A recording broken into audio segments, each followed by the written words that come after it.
From the bustling pioneer town to the oasis of the deserts, we're going to take you up to the forest of Big Bear on a rite of passage 2 and 02. I'm Joshua Noesser with Trailsoffroad, and this is one of the most epic adventures most people take for the first time here in Southern California. The first stop today is Pioneertown, and if you're going to do this route, I highly recommend stopping here or even finish your trip here. They got Pappy and Harriet's, which is some really good burgers. They have some live music, barbecue. It's a must stop. Then take a walk through Pioneertown and walk the strip. The history of Pioneertown is actually Gene Autry and Roy Rogers actually put this area together, and they're the ones that sort of formed it originally in 1946. Since then, it has been used in a lot of movies, including The Duke. You know, just imagine you're walking down the streets, the Duke was standing right here, holding the gun, doing some of his famous shots. Beautiful place. The history here, the scenery. You know, come out here, dress up in Western. You know, maybe put on a black and white filter on the camera, make your own Western movie. We're gonna take this in for a little while. Then we're gonna start out the trail.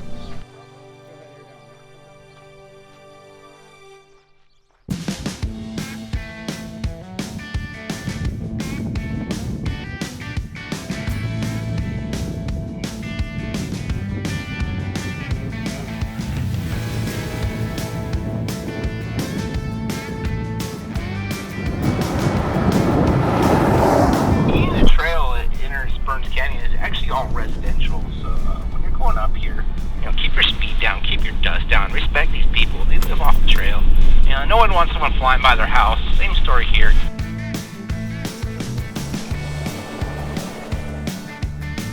Well, we're at the trail. We're gonna air down. These are trusty trail deflators.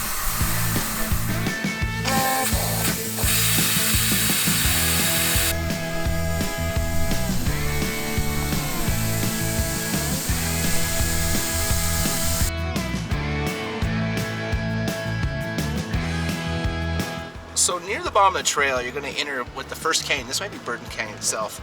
And this is the only desert canyon on the trail. Past it, it's all forest. And this is absolutely beautiful. It's very narrow, follows a wash, has a couple wash crossings, so it could have water in it, but I would not advise if the water's moving very fast. Just beautiful. There's a couple springs along the route, some old cabin structures or left cabins. You know, overall, I would say this is my top 5 favorite things along this route. Can't beat it. Just take it in, roll down the windows, enjoy the scenery. Well, we're moving up the trail. We're gonna pass through some residential for a little bit longer. And wait into the forest. So let's keep moving.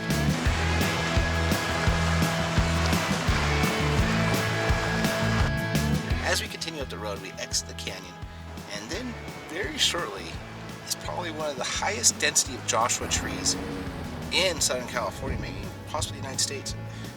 I've heard rumors that it actually is the highest density. Take it in, enjoy it. This is just absolutely beautiful. Well, we're moving down the trail. Next stop, you're good. More Joshua trees.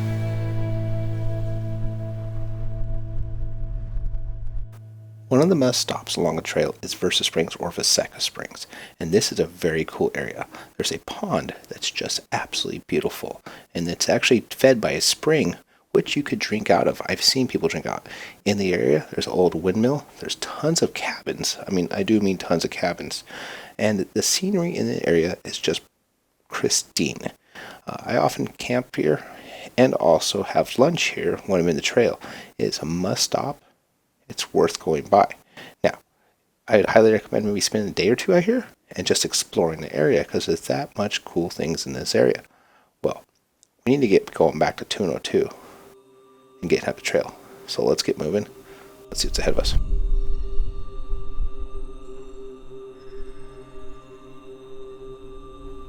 So as we're leaving the springs, we came across something you'd never see, at least for someone from the city, and that is livestock. And there was a lot of cows out there. And this is not the only time I've seen cows in the area. It's quite common.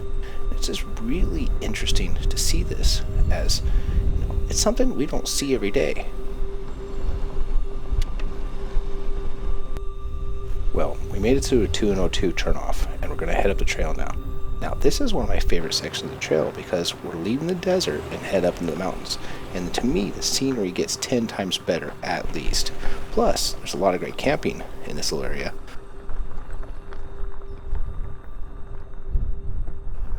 While enjoying the adventure of 202, sometimes you can just make this into a weekend trip. And if you want to come out here, there is a few places to camp along the trail. You got in the lower half, you have the area that's right near Rattlesnake Canyon, and the upper half is the section that's actually the old mining area. Now, the cool thing is you can sort of play the areas for temperature. So if it's hot, you go high. If it's cold, you go down low. We're actually at one of the campsites down low. Looks like someone set up a fire. I'm going to tell you right now, fires are rarely legal out here. So please don't be the person that has a wood fire. Bring a propane fire. You know, they're great. I have personally the little red campfire. I take it everywhere with me. They're legal to have, safe to use.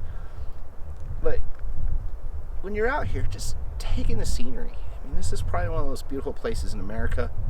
It's one of the most secluded places in America. So far today, we've seen only like 3 different vehicles, and we've been going extra slow. You can't beat this. This is why people like to get off-roading. This is why people overland. Enjoy scenery, enjoy the quiet, enjoy nature. We're going to keep moving up the trail to show you what's next. Let's get going.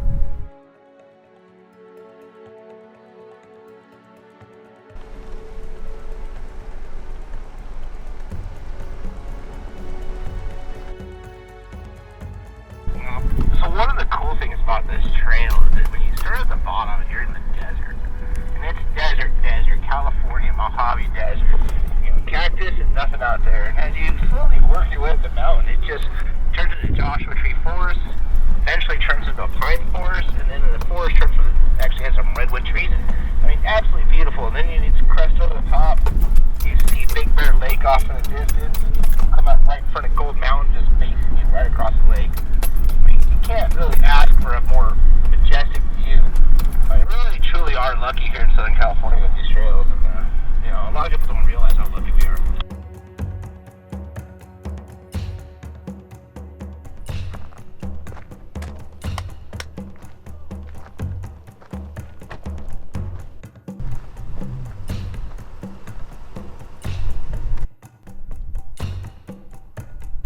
So while you're out here enjoying the forest, California, and other states, you'll see these signs, these trail marker signs. It's important not to put nothing on them, but if you notice, it has different symbols here. A green circle, blue square, and a black diamond. Similar to skiing, it gives you an idea of how difficult a trail can be. So in this case, you can tell motorcycles and quads, legal and also easy. Jeeps, it could be intermediate. And if you're driving a Buick, it's going to be difficult. Well, we're going to keep heading the trail. It's a little rocky here, so I'm glad things actually aired down. And enjoy the scenery. The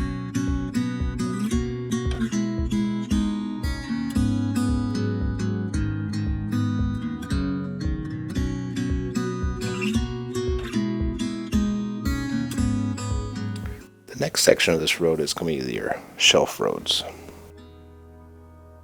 If you're not a shelf road person, probably not going to enjoy this area.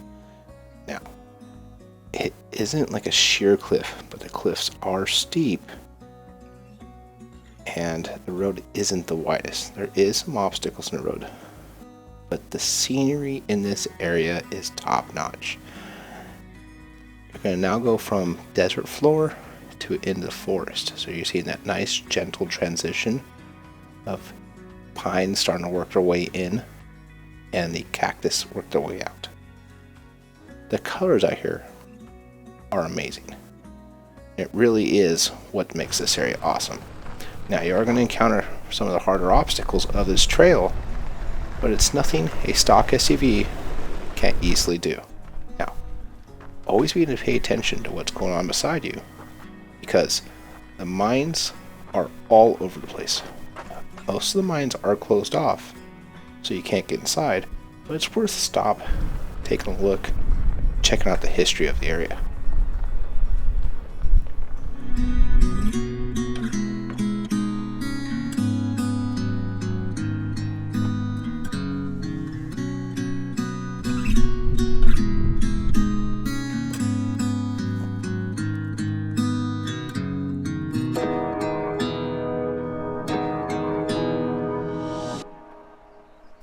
What made Big Bear famous and why people came here is in 1880, William Holcomb was actually up here hunting grizzly bears. And while he was up here, he actually was cresting over a trail on 2 and 17, and he's looked down the valley. First time he saw Holcomb Valley.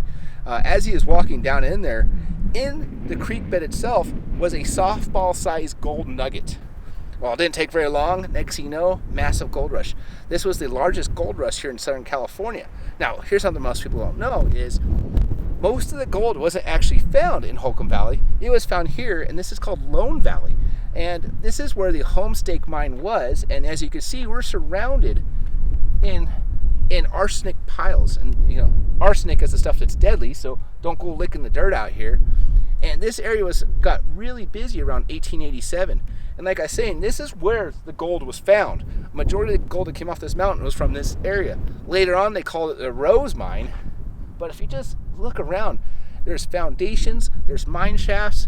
I mean, there's more out here to explore than you could do in a day easily by itself. So what made this area interesting is traditionally stamp mills are on the side of the hill. But here, they actually built a stamp mill here in the valley itself. It was a 40-ton stamp mill, which is ginormous compared to what was else up here. I think the other one, closest one, was a 7-ton over at Gold Mountain. Pretty wild out here. It's just the Wild West, place that people forgot. Beautiful. I believe today, or the most recent owner, was actually the Morongo Mining and Milling Company. As you can see, no one's doing anything up here anymore. Now, it doesn't mean there's not gold up here. You'll find hobbyists up here all the time, up here panning for gold. And I know a few that have taken some serious nuggets out here. So if you're a hobbyist, might be worth coming out here and just spending a weekend, have a little fun, and see what you can find. We're going to check this area out, keep going down the trail, so let's see what's ahead of us.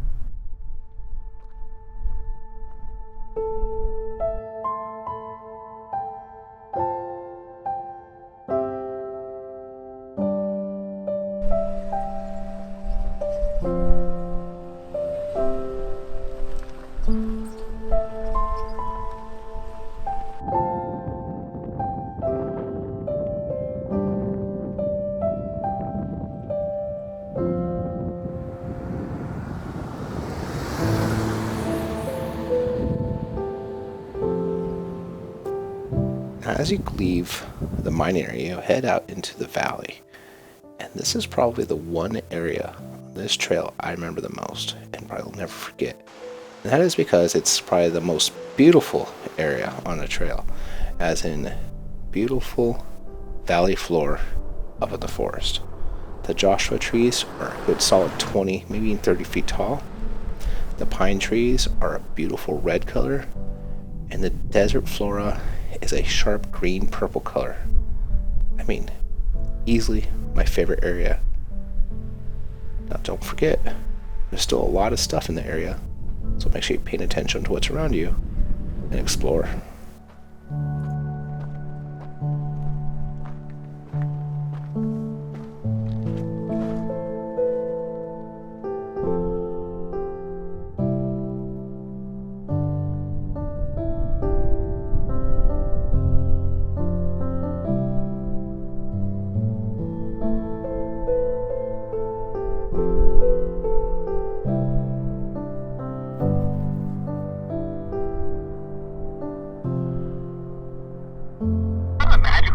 Coming up here is in the San Bernardino National Forest.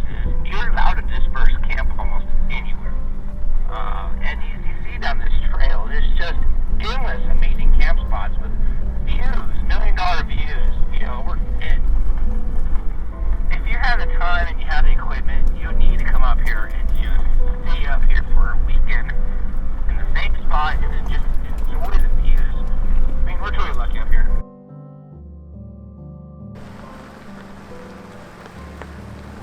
Just past the valley, you're going to make a left to stay on 202. If you go straight, that takes you to 303 Horse Thief Flats. Now, when you make a left, you are going to be up on the side of the mountain again. But the scenery and views are breathtaking. It can easily be people's favorite part of this trail.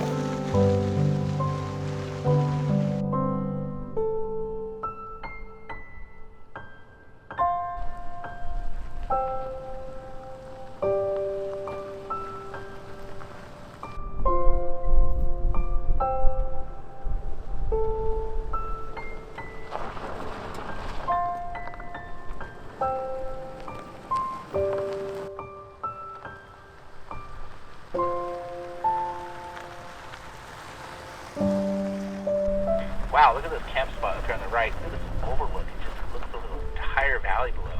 Let's check it out.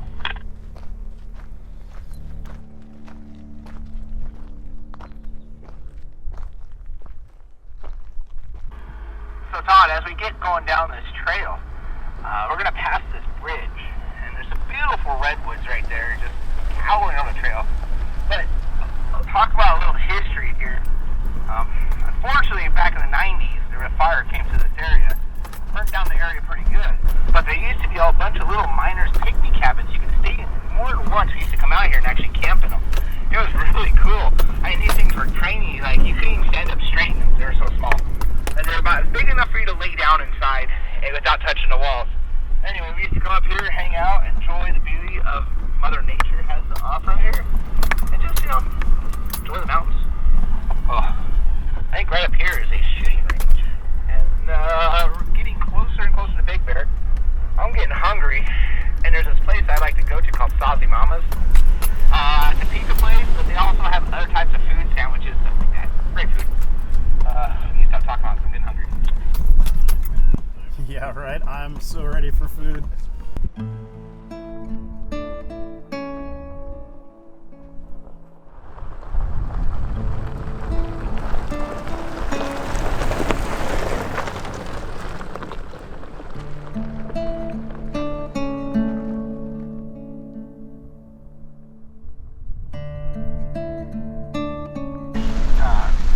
The trail drops down the east side of Baldwin Lake. Once you're on it, it's easy to loop around to the right and go to the left. It's a lot faster to follow the fawn skin side. It takes you right past Gold Mountain, which is one of those Jeep Badge of Honor trails. Great trail, sort of difficult. Stock vehicles can do it, but it's a hard trail to any spotters. Man, this has been so much fun. I'm looking forward to dinner. I'm starving. I don't know about you. Hey Todd, that lake to your left right now, that is Big Bear Lake. And that dry spot right in front, that's Baldwin Lake. It's sometimes in the winter that'll become a lake. Not this year though. We're almost to the trails.